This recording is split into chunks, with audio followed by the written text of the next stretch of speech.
Já faz um tempo que você clamou, por muitas vezes sim você chorou, mas a vitória nunca, nunca vem. Não, não, não vem. Então você pergunta a Deus por quê? O que eu fiz, Senhor, pra não merecer? Misericórdia, Deus, eu sou teu filho, eu sou teu filho.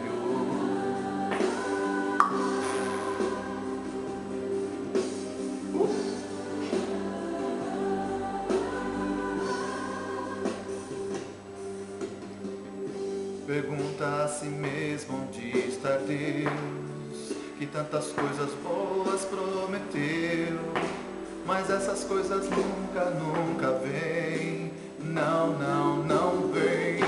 Então você não sabe o que fazer, a dor e o desespero não te deixa ver que Deus tem algo profundo contigo.